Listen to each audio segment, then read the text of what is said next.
ថឹងក៏ក្រឹងប្រឹកព្រៃ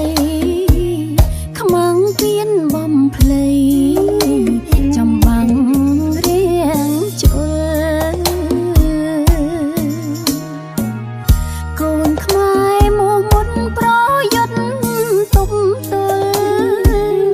ការពារមុនដុលពីគ្រងអន្តរាយ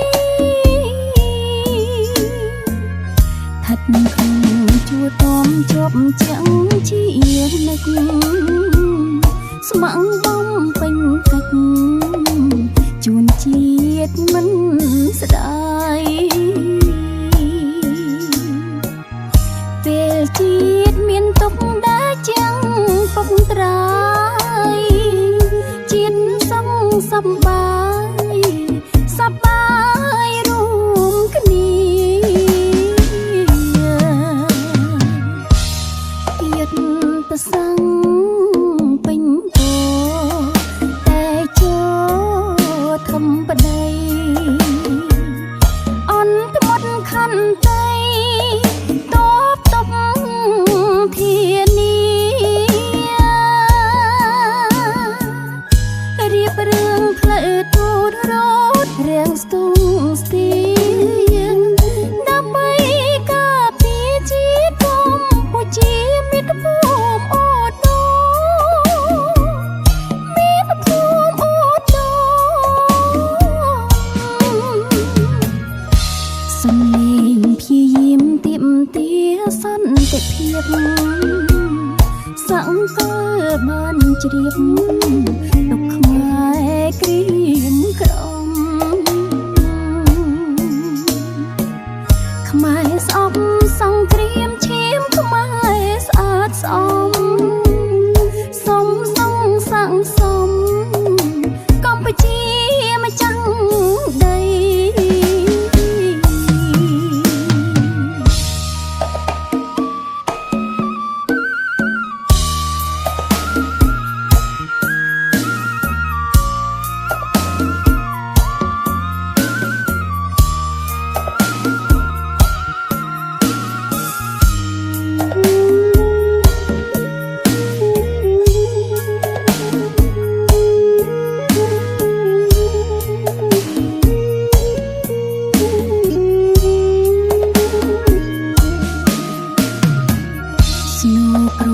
សន្ធឹងក៏ក្រឹង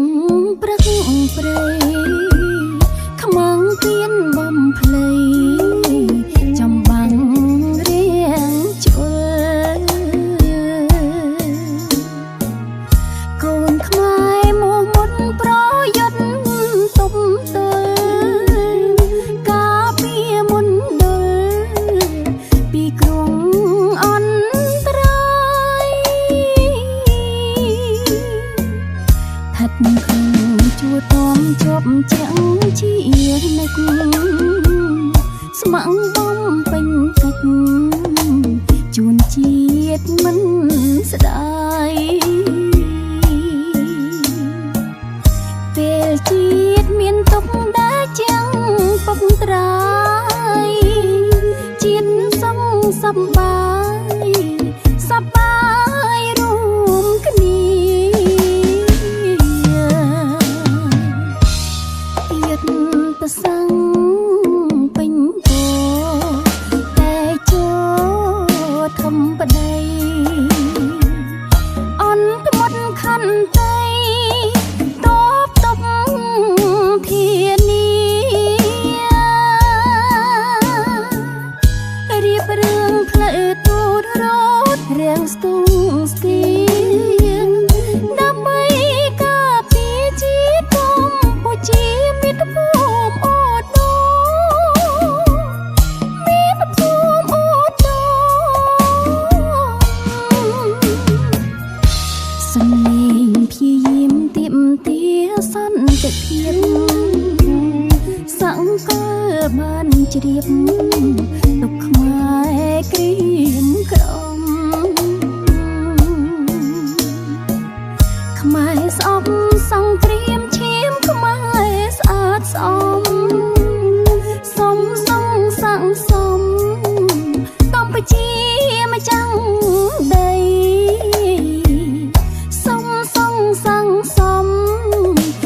កម្ពុជា